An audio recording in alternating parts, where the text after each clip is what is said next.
భారత్ బంగ్లాదేశ్ మధ్య తీవ్రమైన ఉద్రిక్తత నెలకొంది. భారత్కి వ్యతిరేకంగా బంగ్లాదేశ్లో ఒక భారీ ర్యాలీ చేపడుతున్నారంట. బంగ్లాదేశ్ ఢాకాలో ఈ ర్యాలీ జరుగుతోంది. భారత్కి వ్యతిరేకంగా షేక్ హసీనాను అప్పగించాలని అక్కడ ఆందోళనలు వ్యక్తమవుతూ ఉన్నాయి. ఢాకాలో భారత ఎంబసీ ఎదుట నిరసనలు వెలువెత్తుతున్నాయి. నిరసనలో వేలాది మంది బంగ్లాదేశ్ సంబంధించిన యువకులు పార్టిసిపేట్ చేస్తున్నారు. ఈ ఉద్రిక్తత నేపథ్యంలో భారత్ ఎంబసీని కూడా బంగ్లాదేశ్లో మూసివేయడం జరిగింది. సో మీ అందరికీ తెలిసిందే, షేక్ హసీనా ప్రభుత్వంలో ఉద్యోగాలకు సంబంధించిన విషయం పైన రిజర్వేషన్ల గురించి ఒక పెద్ద ఎత్తున ఆందోళనలు రేకెత్తించాయి. ఏకంగా బంగ్లాదేశ్లోని యువత మొత్తం కూడా షేక్ హసీనా నివాసాన్ని, షేక్ హసీనా కార్యాలయాన్ని, ఇంకా నేను లోతులోకి వెళ్ళాలనుకుంటే షేక్ హసీనా ఉండేటువంటి ఆ రూమ్ని, తను దాచుకునేటువంటి అల్మారాన్ని మొత్తాన్ని చిత్తుగా చేసేసి ఒక రకంగా అక్కడి నుంచి పరుగులు పెట్టించారు. ఆ ప్రజలకు భయపడిపోయే షేక్ హసీనా అక్కడి నుంచి పారిపోయి ఇప్పుడు భారతదేశం దగ్గర శరణార్థిగా ఉండిపోయారు. సో షేక్ హసీనా బంగ్లాదేశ్ ప్రధానిగా అక్కడ పనిచేస్తున్న తరుణంలో ఈ రకమైన ఉద్రిక్తత నెలకొన్న సిచ్యువేషన్లో అక్కడ తనకున్నటువంటి విశ్వ అధికారాలను ఉపయోగించి తను అక్కడ ఆందోళనకారులపైన వారిని హతమార్చండి, చంపేయండి, వాళ్ళ పని పట్టండి అని చెప్పి ఆదేశాలు జారీ చేశారట. అయితే ఈ విషయంతో ఇటీవల కాలంలో కోర్టు కేసులు నమోదయ్యాయి. కేసులు విచారణ జరిగింది. ఆ తర్వాత ఫైనల్ జడ్జిమెంట్ కూడా వచ్చింది. ఏమని వచ్చింది? ఆ ప్రధానితో పాటుగా తనతో పాటుగా అప్పుడు పనిచేసే ఒక ఆర్మీ అధికారి, ఆ తర్వాత ఒక ఇంటెలిజెన్స్ అధికారి, ముగ్గురుపై శిక్షను ఖరారు చేస్తూ బంగ్లాదేశ్ ఢాకా సుప్రీంకోర్టు సంచలన నిర్ణయం తీసుకుంది. సో ఢాకా కోర్టు తీసుకున్న నిర్ణయం ఏంటి? ఇక్కడ ఆ ఆర్మీ అధికారికి, షేక్ హసీనా ఇద్దరికీ కూడా మరణశిక్ష విధించింది.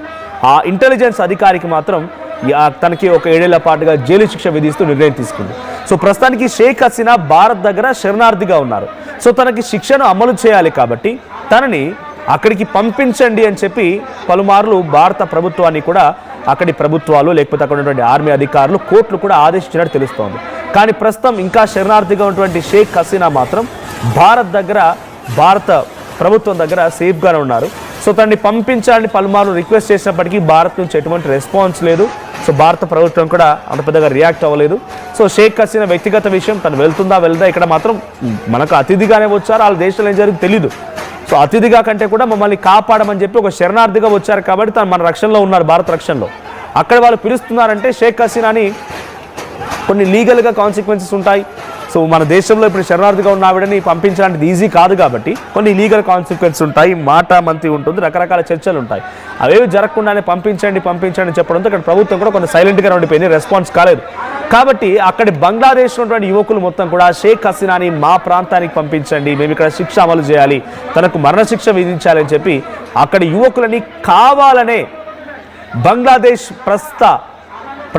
ప్రభుత్వం ఉన్నటువంటి ఒక టెంపరీ ప్రధానిగా ఉన్నటువంటి మొహమ్మద్ యూనస్ కావాలని వాడు రెచ్చగొట్టి ఈ ఆందోళన చేపిస్తున్నాడు. భారతదేశంలో ఆమె ఉంటే ఆమెను ఎలా తీసుకెళ్లాలని చెప్పి లీగల్గా ఆ ప్రభుత్వాలు తెలుసు. ప్రధానులతో మాట్లాడవచ్చు, డైరెక్ట్గా స్వయంగా ఆయన ఒక లేఖ రాయవచ్చు ప్రధానికి, ఆయన విదేశాంగ మంత్రిత్వ శాఖ ఒక లేఖ రాయవచ్చు, ఇలా లీగల్గా వెళ్ళొచ్చు. అవసరమైతే ఇక్కడ భారత ప్రభుత్వం వినకుండా తనను రక్షించాలనుకుంటే కనుక నువ్వు ఎక్కడ ఛాలెంజ్ చేస్తావు? మన దేశాల మొత్తానికి ఒకటి ఉంటుంది కదా, యునైటెడ్ నేషన్స్ అని చెప్పి, అక్కడ యుఎన్ఓలో మాట్లాడు, యునైటెడ్ నేషన్ ఆర్గనైజేషన్లో మాట్లాడు, యుఎన్ఓలో చర్చించు, ఈ అంశాలు లేవనెత్తు. అంతేగాని నీ వాళ్ళను పిచ్చి కుక్కలు లేక రెచ్చగొట్టి వాడి ఉద్దేశం ఏంటంటే భారత్ ఇబ్బంది పెట్టాలి. మనకు ఒకవైపు ఏమో పాకిస్తాన్తో ముప్పు, ఇంకోవైపు చైనాతో ముప్పు. మన కిందున్న శ్రీలంకలో కూడా అసలు దాని దేశంగా ఎవరు పెద్దగా కన్సిడర్ చేయకపోయినా దేశమే అది. బట్ అక్కడ సిచ్యువేషన్స్ అన్ని కలగలిపి చూస్తే అదంతా కూడా ఒక దారిద్ర్య రేఖకు దిగువన కొట్టుబెట్టాడుతున్న దేశం. సో అటువంటి దేశం మనం పెద్దగా కన్సిడర్ చేయకపోయినా కూడా ఇప్పుడు బంగ్లాదేశ్ రూపంలో మనకు మరొక శత్రువు తయారైంది. షేక్ హసీనా ఉన్న రోజులు ఇరు వర్గాల మధ్య, ఇరు దేశాల మధ్య కొన్ని సత్సంబంధాలు ఉండేవి, ట్రేడ్ ఒప్పందాలు ఉండేవి, ఫ్రీగా ట్రేడ్ చేసుకునే వాళ్ళం, రకరకాల కొన్ని ఫెసిలిటీస్ ఉండేవి. కానీ ఎప్పుడైతే యూనస్ చేతులకు వెళ్ళిపోయిందో అక్కడి ప్రభుత్వం, షేక్ హసీనాని తరిమి కొట్టారు అక్కడ జనం, వాడి చేతులకు వెళ్ళిన నాటి నుంచి వాడు పాకిస్తాన్తో జతగడుతున్నాడు, వాడు చైనాతో జతగడుతున్నాడు. ఇది చాలదన్నట్టుగా దేశ విదేశాల ఉగ్రవాదాన్ని పెంచి పోషించే విధంగా వాడు ఎంతో కొంత ప్రయత్నం చేస్తూనే ఉన్నాడు. వాడి టార్గెట్ అలా ఒకటే, ఈ చుట్టుముట్టు వెధవల టార్గెట్ ఒకటే, ఈ పిచ్చి కుక్కల టార్గెట్ ఒకటే. అది చైనా వాడైనా, పాకిస్తాన్ వాడైనా, బంగ్లాదేశ్ వాడైనా, ఎవడైనా ఈ విధమైన టార్గెట్ ఒకటే. భారతదేశం అనేది స్వయంగా అన్ని వెపన్స్ తయారు చేసుకోగలుగుతోంది, ఇక్కడ నాలెడ్జ్ తయారు చేసుకోగలుగుతోంది, ఇక్కడ యూత్ని తయారు చేసుకోగలుగుతోంది. ఇండిజీనియస్గా అంత అద్భుతంగా మనం రాణించగలుగుతున్నాం కాబట్టి ఈ వెధవలు మొత్తం కూడా మనపై పడి చచ్చి ఏడుస్తున్నారు అంతే. కుళ్ళుబోతులు అంటారు చూసారా, ఆ కుళ్ళుబోతులు వీళ్ళంతా కూడా. సో వీళ్ళు చేస్తున్న మాట ఏంటంటే పదే పదే పదే పదే ఇటువంటి ఆందోళన రేకెత్తించే విధంగా పాకిస్తాన్ ఉన్నటువంటి జైష్ ఈ మొహమ్మద్ ఉగ్రవాద సంస్థ ఆ హల్వాగాన్ని తీసుకొచ్చి నీ పక్కలో కూర్చోబెట్టుకున్నావు. ఏంది దీనికి నిదర్శనం? బంగ్లాదేశ్ ప్రధాని గాడు ఆ పాకిస్తాన్కి సంబంధించి జైష్ ఈ మొహమ్మద్ ఉగ్రవాద సంస్థకు సంబంధించినటువంటి నెంబర్ 2గా ఉన్నటువంటి ఒక ఉగ్రవాదిని తీసుకొచ్చి వాని పక్కలో కూర్చోబెట్టుకున్నాడు. బంగ్లాదేశ్లో మన బంగ్లాదేశ్ మధ్య సరిహద్దు ప్రాంతంలో వానికి ఒక ఆశ్రయం కల్పించాడు. ఎందుకు నీ ఉద్దేశం అంటే భారత్లో కుట్రలు చేయాలనే కదా. ఇప్పుడు కూడా అక్కడ యువతని వాడే పేడిదంతా ఇది అంటే పేడ్ ర్యాలీలు. గతంలో నిజంగానే ప్రజల ఆవేశం ఆగ్రహంతో వచ్చిన ర్యాలీలేమో వాళ్ళ నిరసనలేమో షేక్ హసీనా ప్రభుత్వం ఉన్నప్పుడు, కానీ భారత్కు వ్యతిరేకంగా జరిగేవన్నీ కూడా పెయిడ్ ధర్నాలు పెయిడ్ నిరసనలే.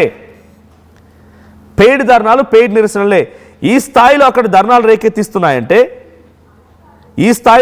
ధర్నాలు రేకెత్తిస్తున్నాయంటే దానికి ప్రధాన కారణం మహమ్మద్ యూనూసే. దీని వెనుక చైనా పాకిస్తాన్లు తప్పకుండా ఉన్నాయి.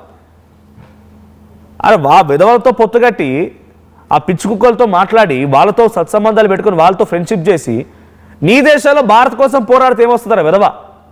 నువ్వు పోరాడాల్సిన ఎక్కడ?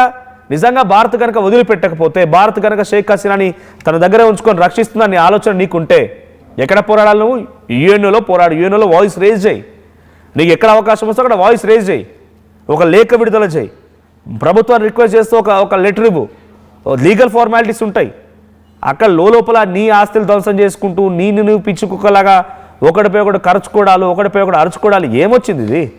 సో బంగ్లాదేశ్ కుట్రల్లా పాకిస్తాన్తో కలిసి మళ్ళీ భారతదేశం పైన కొంత ఆందోళన రేకెత్తించాలి, భారతదేశంలో అలజడి సృష్టించాలని ఒక దురుద్దేశమే. ఒక్కసారి లోపల బంగ్లాదేశ్లో ఎటువంటి సిచ్యువేషన్ ఉంది ఒకసారి విజువల్ చూడండి.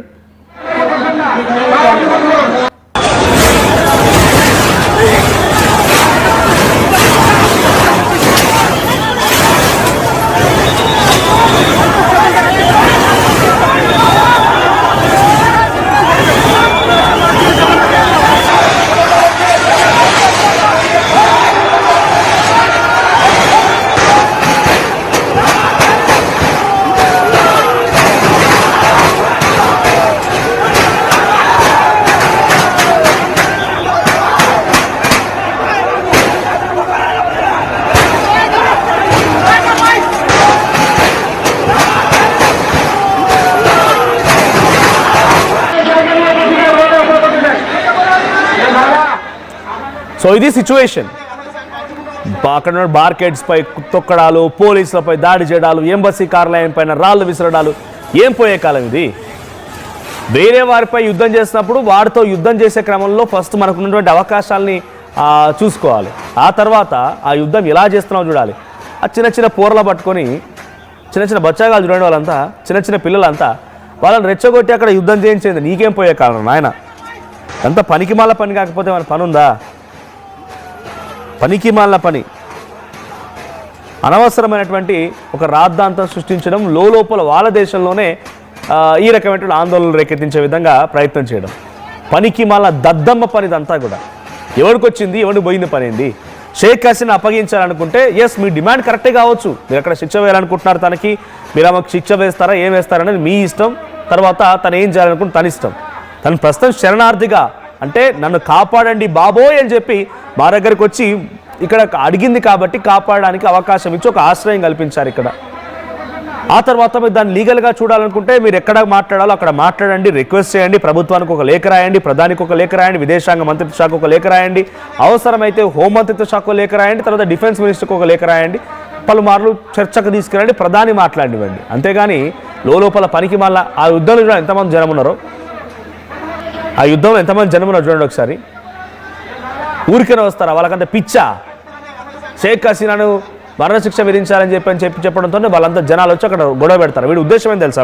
మహమ్మద్ యూనూస్ది బంగ్లాదేశ్లో అప్పుడు జరిగిన ఉద్యమం సమయంలో ఆ ఉద్యమంలో 300 మంది ఎవరైతే ప్రేరేపించి పోలీసుల పైన దాడి చేసి ప్రధానిని సైతం హతమార్చాలని కుట్ర చేసిన వారిని అరెస్ట్ చేసి జైలుకు తరలించింది షేక్ హసీనా. 300 మంది తరలిస్తే మహమ్మద్ యూనూస్ వీడి ప్రభుత్వం వచ్చిన తర్వాత వాళ్ళందరినీ బేషరత్తుగా విడుదల చేశాడు. ఎటువంటి అన్కండిషనల్గా ఒక్క సంతకంతో అందరిని విడుదల చేశాడు. వాళ్ళంతా ఏం చేశారు? అక్కడ పోలీసులని హతమార్చారు, అక్కడ నుండి యంత్రాంగాన్ని హతమార్చారు, అక్కడ అధికారులను కొట్టారు, ప్రధానిని హతమార్చాలని చూశారు. వాళ్ళు చేసిన కుట్రలకి తను అరెస్ట్ చేసి ఆమె లోపలికి పంపిస్తే, వాళ్ళందరినీ లోపలికి పంపిస్తే వాడు వచ్చినాక ఫ్రీగా బయటికి పంపించేశాడు. వచ్చిరాగానే అటువంటి వాళ్ళందరినీ ప్రేరేపించే వాళ్ళందరినీ ఒక జట్టుగా కట్టి అక్కడటువంటి ఆర్మీ చీఫ్ని కూడా, బంగ్లాదేశ్ ఆర్మీ చీఫ్ని కూడా, ఇక వాళ్ళ బంగ్లాదేశ్ ఆర్మీ చీఫ్ ఏమన్నాడంటే, యూనస్ ప్రభుత్వం టెంపరీగా వచ్చిన ప్రభుత్వం, వెంటనే ఎన్నికలకు వెళ్ళండి, మళ్ళీ ప్రభుత్వాన్ని ఏర్పాటు చేయండి, ప్రజల మద్దతు మీకుంటే మీరే మళ్ళీ గెలుస్తారు, మీరే అక్కడ అధికారాన్ని చేపడతారు. అలాంటిది మీరు ఎందుకు ఎన్నికలకు వెళ్ళడం లేదని చెప్పి పదే ఆర్మీ చీఫ్ అడిగినందుకు గాను రష్యాకి వెళ్ళి బంగ్లాదేశ్ ఆర్మీ చీఫ్ రష్యా మద్దతు కూడా అడిగాడు. టెంపరీగా వచ్చినటువంటి ఆ విధవ వాడు ఇస్లామిక్ దేశంగా మార్చాలనుకుంటాడు బంగ్లాదేశ్ మొత్తాన్ని. వాడు పాకిస్తాన్తో జతగడుతున్నాడు, చైనాతో జతగడుతున్నాడు, ఇరాక్ లాంటి దేశాలతో జతగడుతున్నాడు, ఇస్లామిక్ దేశంగా మార్చాలని కుట్రలు చేస్తున్నాడు. కాబట్టి మీరు మమ్మల్ని కొంత సపోర్ట్ ఇవ్వండి, మీ యంత్రాంగాన్ని పంపించండి, మేము అక్కడ మా ప్రభుత్వాన్ని మళ్ళీ అంటే మేము కొంత పబ్లిక్ని కాపాడుకోవాలని చెప్పి అక్కడ బంగ్లాదేశ్ ఆర్మీ చీఫ్ రష్యాకి వెళ్ళి అడిగితే రష్యా కూడా సపోర్ట్ ఇస్తారని చెప్పింది. కానీ యూనస్ ఏం చేశాడంటే, ఈ ఆర్మీ చీఫ్ చేయడం మూలంగా నాకేం తోచడం లేదు, కాళ్ళలో కట్టవేస్తున్నాడు వీడు, సో వీడిని తొలగిస్తే బాగుంటుందని చెప్పి యూనస్ ఒక దుర్మార్గమైన ఆలోచనతోని ఆ ఆర్మీ చీఫ్ కూడా తొలగించడానికి ప్రయత్నం చేశాడు. కానీ ఎన్నికలకు మాత్రం వెళ్ళడం లేదు. ఒక రాచరికపు పోకడలాగా, రాజులాగా ఉండాలి, డెమోక్రసీ ఉండకూడదు, ఎన్నికలు ఉండకూడదు అనే ఉద్దేశంతో అన్నిటి క్లోజ్ చేసి సరెండర్ చేసి మొత్తం నేనే ఉండాలనే ఆలోచనతోనే ఆ దుర్మార్గులు అయితే నిందితులు బయటికి విడిపించడాలు, ఆ దేశం మొత్తాన్ని ఇస్లామిక్ దేశంగా మార్చేందుకు కుట్రలు చేయడాలు, ఇప్పుడు ఇక్కడ పేడ ఆర్టిస్టులను పెట్టి ధర్నాలు చేయించడాలు. భారత్కి వ్యతిరేకంగా బంగ్లాదేశ్లో నిరసన వెలువెత్తుతూ ఉంటే మరి భారత ప్రభుత్వం ఎలా రియాక్ట్ అవుతుంది? ఏకంగా మన భారత ఎంబసీని మూసేశారు, ఓకే, తాత్కాలికంగా భారత ఎంబసీని మూసేశారు, ఓకే. ఒకవైపు పాకిస్తాన్, ఒకవైపు చైనా, ఇంకోవైపు బంగ్లాదేశ్, ఇటువంటి శత్రుత్వ దేశాలని ఎదుర్కోవడానికి భారత్ ఏ రకంగా సంసిద్ధంగా ఉంది? భారత ప్రభుత్వం ఇప్పుడు షేక్ హసీనాని వదిలేసి బంగ్లాదేశ్లో ఆ నిరసనలకి ఆపేస్తుందా? భారతీయులకు ఎటువంటి ఇబ్బంది లేకుండా చూస్తుందా? లేదా భారత ప్రభుత్వం రియాక్షన్ ఎలా ఉంటుందో చూడాలి. సో షేక్ హసీనా విడుదల చేయమని చెప్పి బంగ్లాదేశ్లో మాత్రం భారత్కు వ్యతిరేకంగా నినాదాలు కొనసాగుతున్నాయి, ఆందోళనలు చేపడుతున్నారు. భారత ఎంబసీ కార్యాలయం పైన రాళ్లు రువ్వడంతో, అక్కడ ఆందోళన చేపట్టడంతో భారత ఎంబసీ కార్యాలయాన్ని కూడా మూసివేశారు. ఒకసారి ఆ విజువల్ చూద్దాం, భారత ప్రభుత్వం రియాక్షన్ ఏంటో కూడా చూడాల్సిన అవసరం అయితే ఉంది.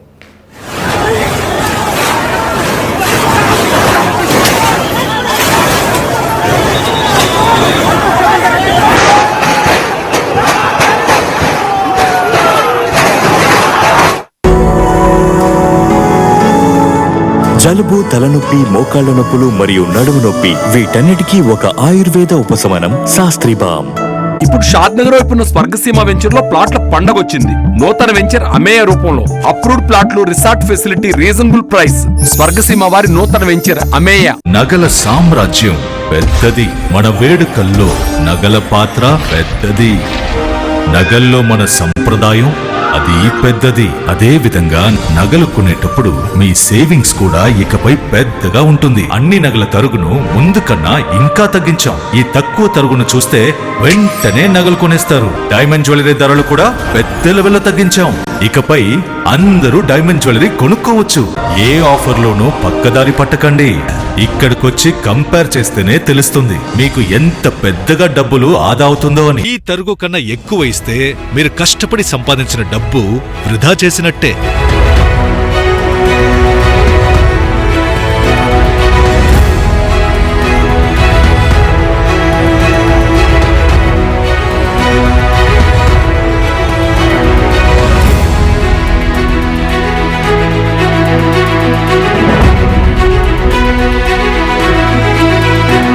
లలితాలో నగలు కొనండి, ఎక్కువ డబ్బులు ఆదా చేయండి.